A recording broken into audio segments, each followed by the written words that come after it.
Responsible rabbis prepare their high holiday sermons weeks, even a month in advance. And so I prepared this sermon weeks ago for this night. It is resonant and timeless, a message befitting the sanctity of this night. And it's really good.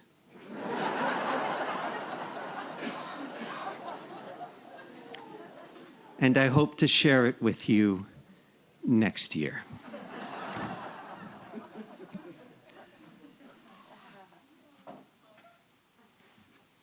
But something touched us this past week. Touched us profoundly. The storm's anticipation, its arrival, its aftermath. Hurricane Ian has blown through and is gone now, but we are left not unchanged. Let's spend some time tonight together reflecting on what the storm has meant to us.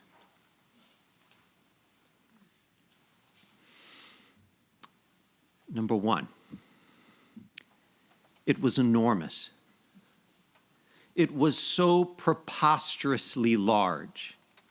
You can't help but ponder how small we are in comparison.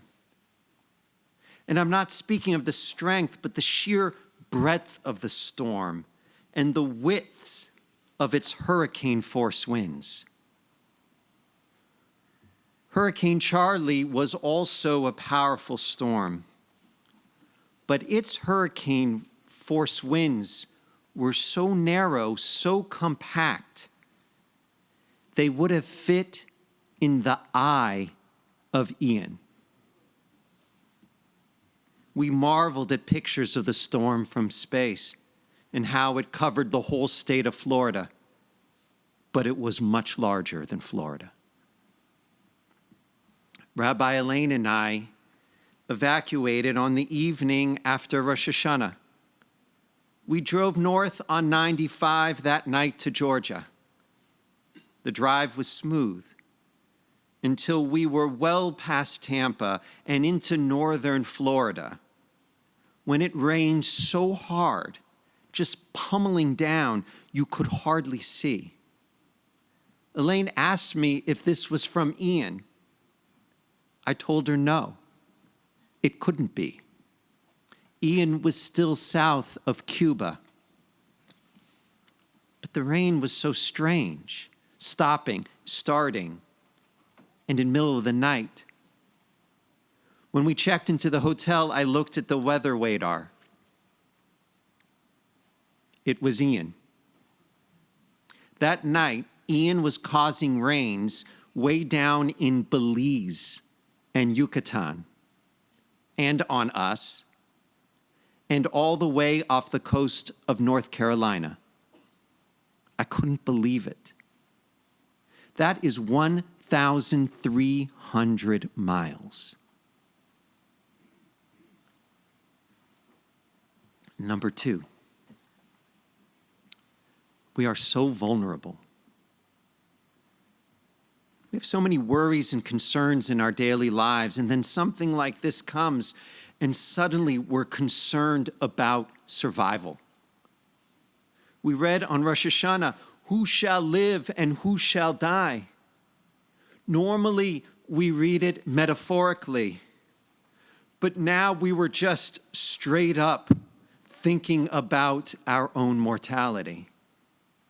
The storm had been tracking to the Panhandle and was now veering west and heading straight to us. We were worried for ourselves and the people around us. Conversations got more tense. People who were going to ride it out were now taking to the road. People who had turned down our offers for housing were calling back to say, yes. And then came the dread. Once we were all set in place and hunkered down, it was time to wait and see. That was an awful night. We tried to take our minds off it, watch a show, play cards, but there was no escaping the sickening feeling that something terrible was about to happen if we didn't really know what exactly or to whom. Would someone I know die in the flooding? Would my community be destroyed? Would my home survive? For those who stayed in place, the dread turned to terror. No one who lived through it will ever forget the sound of Hurricane Ian, the blaring roar of the wind, the crashing of trees, how it kept going on hour after hour after hour after hour. You could not help but wonder, will a tree branch burst through? Will a gust tear off the roof? Will this be it for me?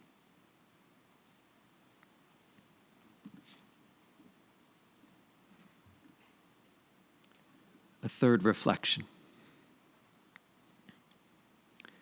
A reckoning of what is most precious. This started before the storm, when we started to evaluate our stuff. We have a lot of things. We can't protect everything. What did we put on a higher shelf? What did we wrap in plastic? For the temple, of course, it was the Torah scrolls. They remained in the ark, elevated and carefully wrapped in layers of plastic. But more than the stuff, we worried about the people. Whom did you call to check on? You can't call everyone. Whom did you call? And who called you? When the storm was bearing down, who called you? I was touched by the people who called and texted before and after. You really get to know who cares.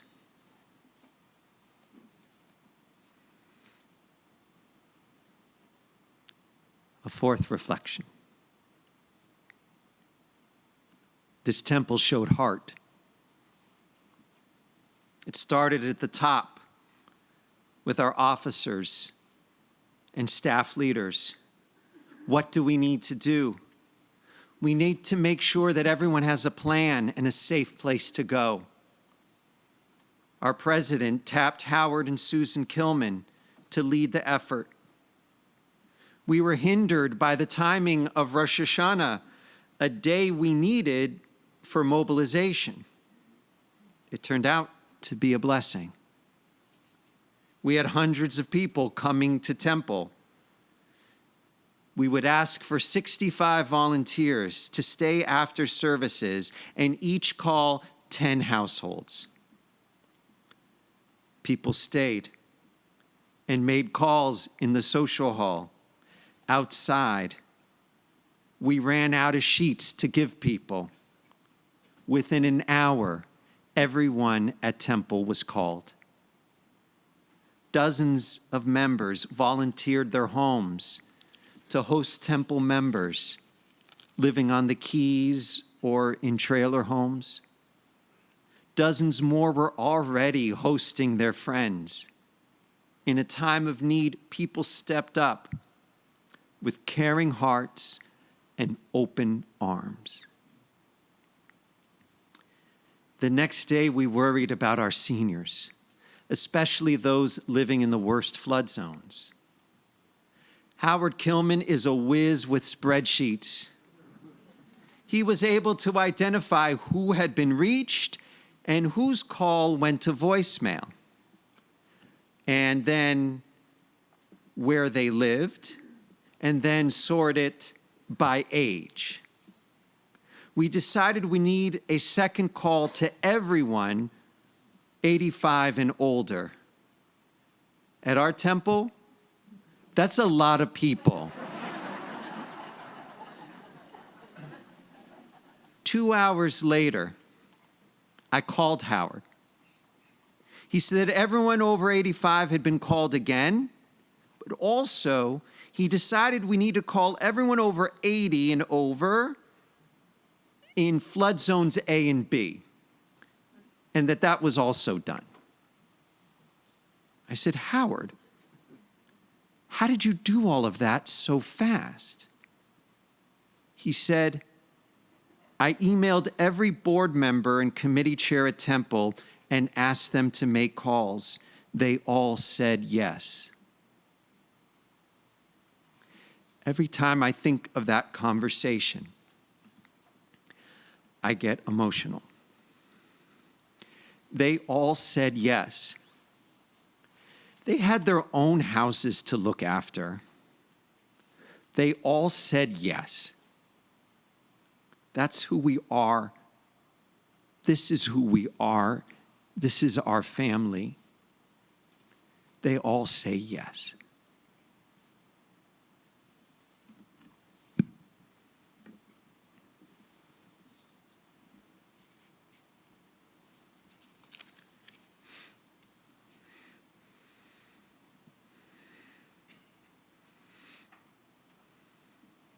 Sorry. One more reflection. Random chance can determine our fate, and that fate can affect our outlook on God and the world. We see the devastation in the Fort Myers area, and we know that it could have been us. It was supposed to be us before it turned and veered into someone else. It could have been our homes flooded, our bridges knocked out, our seaside communities washed away. Why them and not us? There, but for the grace of God, go I, they say. I don't think God had anything to do with it. A hurricane is a volatile, unstable animal. Imagine spinning a dreidel with great force on your dining room table. When spinning hard, it gently moves about until it touches something, and then it veers off violently. It's a random system that can be set off by the smallest of provocations and chance. A hurricane is the same way, except that its movements left or right wreak havoc and destruction for some and leave others unscathed. It is deeply unsettling that our fate is left in the hands of something so fickle. You understand why people pray. But what is God supposed to do?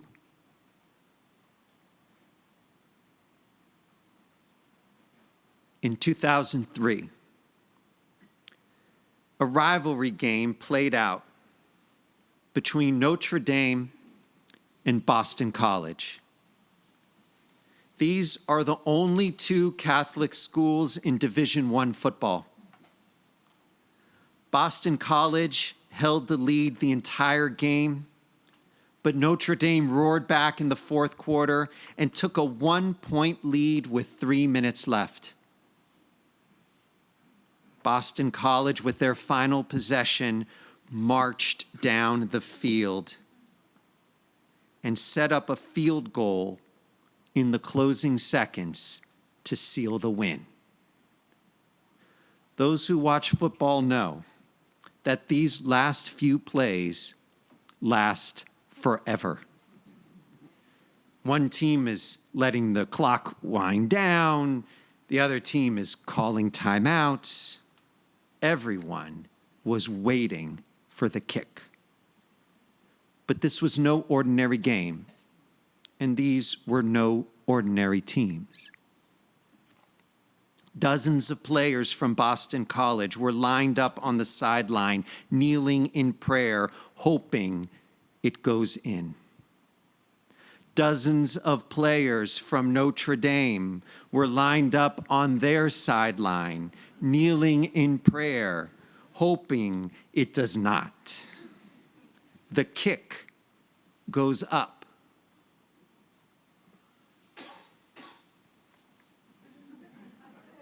What is God to do?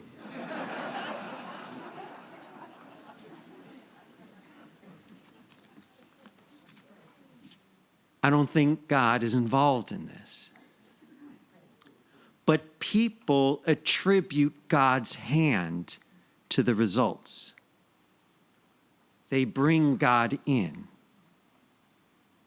Right now, Albert Pujols is hitting home runs like he's 25 years old again. And each time he rounds the bases and touches home plate, he kisses and points to heaven. It's an act of humility for a pious man. He feels that God is the source of his talent and has blessed him. But how's the pitcher supposed to feel? If Albert is blessed, is the pitcher scorned? Does God love Albert more? Let's take a minute and think about that flip side. We all feel gratitude when things go well. We thank God we are so blessed. We say Shehechianu appropriately. But what happens when things don't go well? What happens when we seem to get singled out for bad luck? If enough bad things happen to you, you cannot help but feel forsaken. A woman in our temple fought cancer for years with chemotherapy that sickened her and radiation that burned her. And she finally overcame her cancer and was in full remission. And then got another cancer completely unrelated and has to start anew.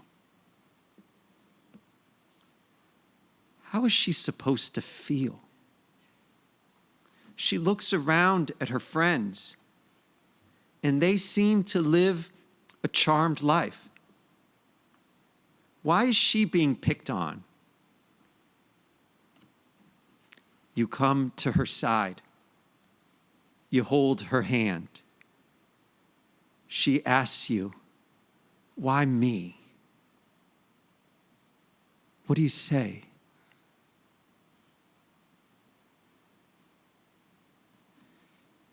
When something bad happens, there is inherently a double pain.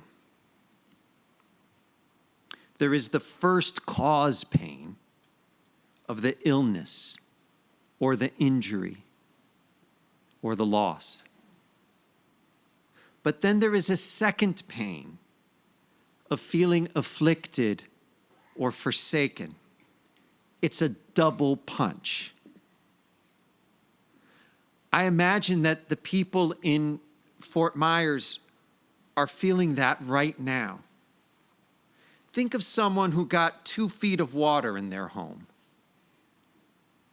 They have the pain of being homeless for now and months of effort ahead to get things repaired.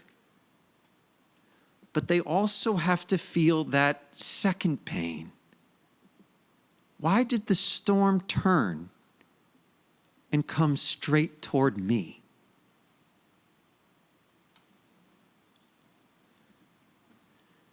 Friends, I'm going to share a story with you that I'm embarrassed to share because it's so small, but it had a big impact on shaping who I am as a rabbi. I was 23 years old and I got chicken pox for the first time. I never had it as a kid. It was a very typical case of adult chicken pox. It's a virus, so you feel yucky in general. And these blisters develop all over, and they hurt, and then they itch constantly. And then the blisters covered my face, and I was hideous, and I didn't want Elaine to see me. Friends, I broke. I was despondent. I felt afflicted. I had been a positive person who always felt blessed, but now I felt scorned. It wasn't rational. It was emotional. The illness passed. I got better. But I will never forget how I felt that week. I will never forget how quickly my whole worldview collapsed.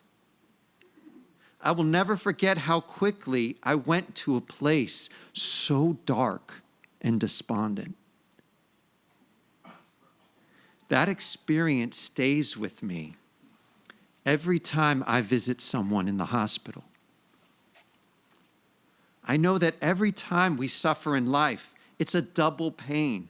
There's the primary cause pain, but also the second pain, the feeling of being forsaken.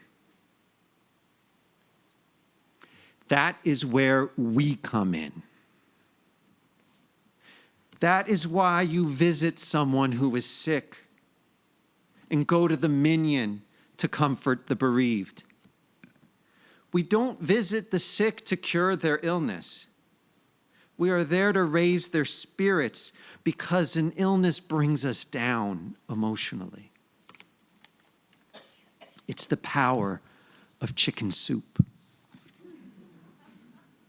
The hot steam clears the congestion, yes. The salty brine soothes the throat pain, yes. But it is the bearer of the soup that lifts the spirits. That is the source of our power. We can't push a storm left or right. We can't determine who gets cancer and who does not. But that secondary pain, that's our business. That is where our power lies. When people feel afflicted, we show them grace. When people feel forsaken, we show them compassion. When they feel unloved, we give love.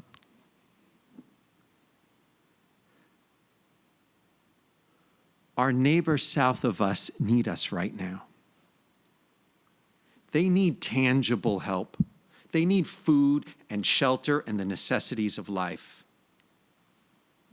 Our temple has decided that the best way to help them right now this month is to double down on our food drive right now today, collecting food and dollars for All Faiths Food Bank. They are already distributing food to 16 locations in Northport. They're already supplying food by boat to people who are stuck in isolation.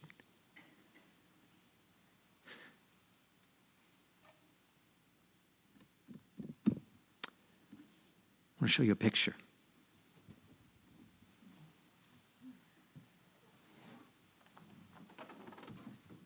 Do you remember this? It's been hanging on our wall. Rabbi Sheffrin had just come to our temple and crawled out of his Hurricane Irma quarters and checked out to make sure the temple and the Torahs were okay. And this was the picture he took to send to me to say, we were spared.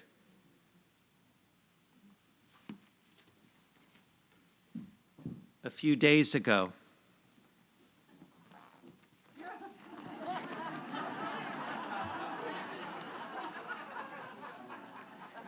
he recreated the picture.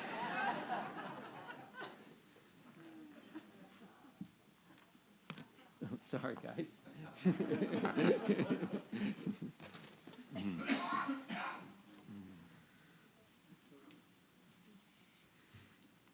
We were spared.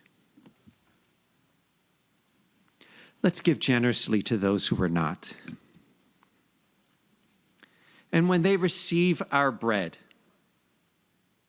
it will have a double benefit. They will get the sustenance they need for their bodies. Yes, and more. They will get the love they need in their souls. May those who feel spurned feel our embrace.